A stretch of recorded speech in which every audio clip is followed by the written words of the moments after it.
I never thought I'd be sharing this story, but here I am. Looking back at how everything fell apart still hurts, even though it's been a while since my divorce.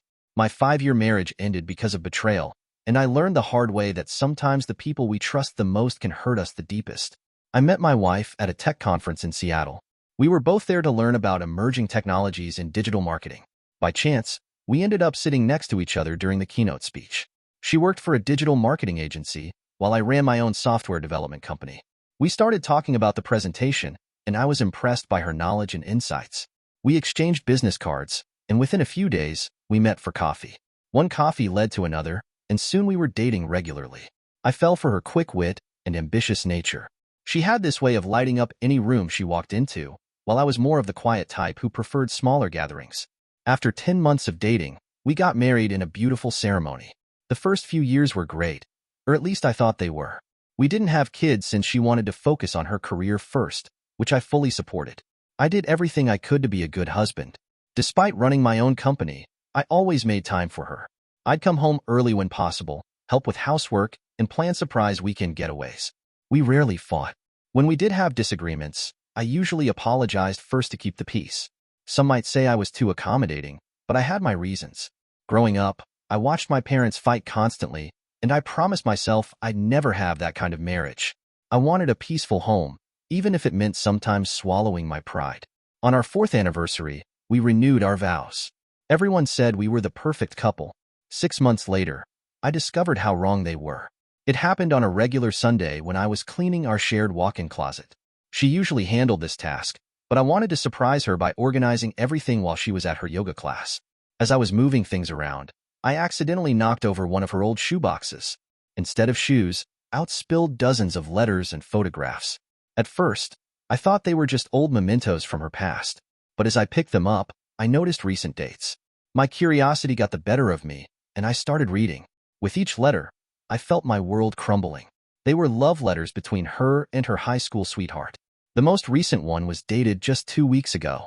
Reading through them, I learned their affair had started before our wedding and continued throughout our marriage. There were intimate photos and detailed accounts of their meetings.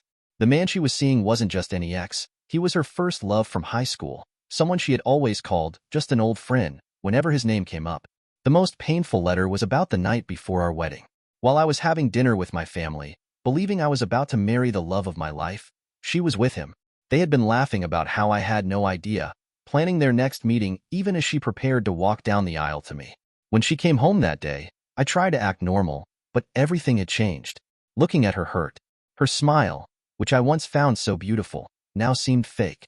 Her work trips, which I never questioned, suddenly had new meaning. The worst part was that there had been no signs. She never acted suspicious or distant. She was still affectionate, still shared everything about her day, still made plans for our future. But I had a plan. Her 15-year high school reunion was coming up the following weekend. She had been working on a slideshow presentation for weeks, collecting old photos and memories to share with her former classmates. That's when I knew exactly how I would handle this.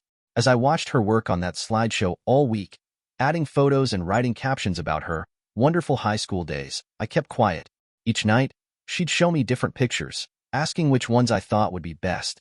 I played along, nodding and smiling while my stomach turned.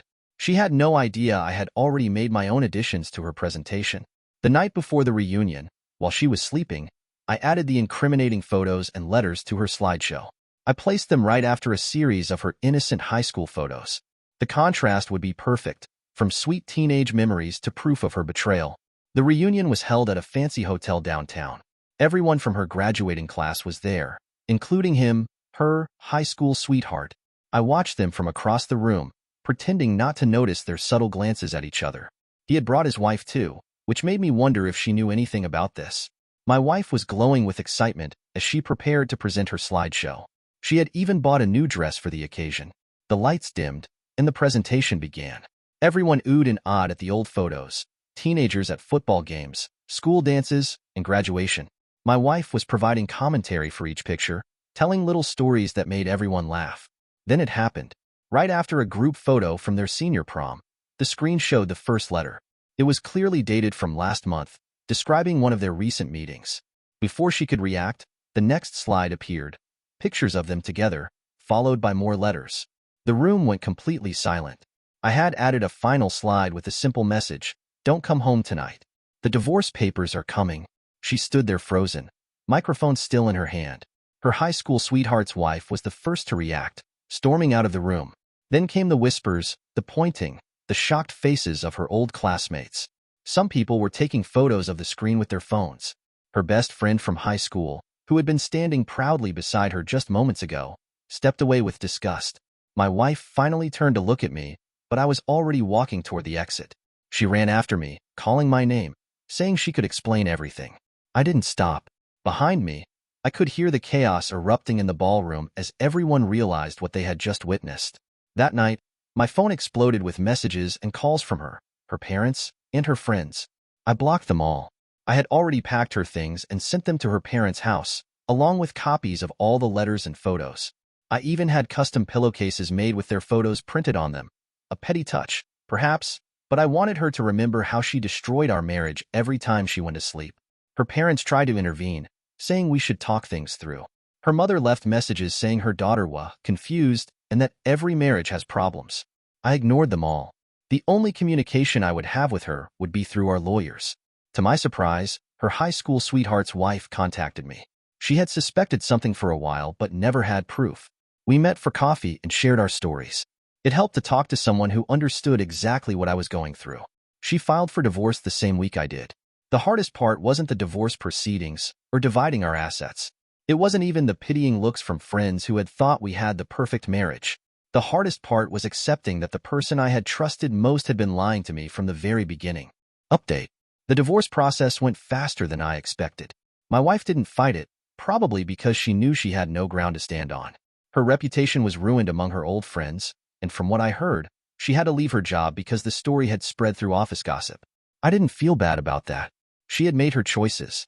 She tried to explain herself through a long email after signing the divorce papers. According to her, she had never stopped loving her high school sweetheart, but her parents had forced them apart when they were young. She claimed she loved me too, just differently. I deleted the email without responding. There's no excuse for cheating, and definitely no excuse for maintaining a secret relationship throughout our entire marriage. The following months were hard. I threw myself into work, taking on more projects than ever. My friends tried to set me up on dates, but I wasn't ready. I kept thinking about all the times she had said she was working late or away on business trips. All the times I had trusted her without question. All the anniversaries and special moments we had shared while she was living a double life.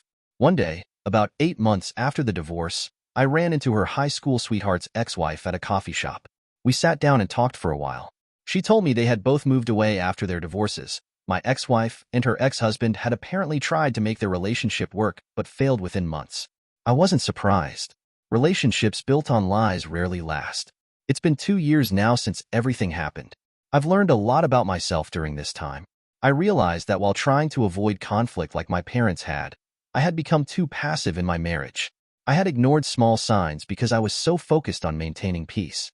That's not how a healthy relationship works. I've started dating again recently. Nothing serious yet, but I'm more careful now. I pay attention to the small things, trust my instincts more. I'm not bitter about marriage itself. I've seen plenty of happy couples who truly respect and love each other. My own sister has been happily married for 15 years, but I understand now that love isn't enough. You need honesty, respect, and true commitment. The other day, my friend asked if I regret exposing them at the reunion instead of confronting her privately. I don't. Some might say public humiliation was too harsh, but I believe she deserved to face the consequences of her actions in front of the same people she had been lying to for years. Her parents still tell mutual friends that I overreacted, that I should have tried to work things out. They don't understand that there was nothing to work out. The entire foundation of our marriage was built on lies. I've moved to a new house now, in a different part of the city. Started fresh. Sometimes I think about how different my life would be if I hadn't knocked over that shoebox. Would I have lived my whole life believing in a lie? Would I have eventually found out some other way? But those thoughts don't keep me up at night anymore. Last week, I heard through mutual friends that she's getting married again. To someone new, not her high school sweetheart. I hope for his sake she's learned from her mistakes, but that's not my concern anymore. My life is my own now, and for the first time in a long while, I'm actually excited about the future. People often ask me what I learned from all this. The truth is, I learned that love shouldn't make you blind. Trust is essential, but but it should be earned and maintained through actions, not just words. Most importantly, I learned that sometimes the worst things that happen to us lead us to better places. It just takes time to see it. Thank you for watching. If you enjoyed this story, please hit that subscribe button. Don't forget to give it a thumbs up and share it with friends or family who might enjoy it too. Your support means a lot. And if you have any thoughts, questions, or story ideas, drop them in the comments below. I'd love to hear from you. See you in the next story.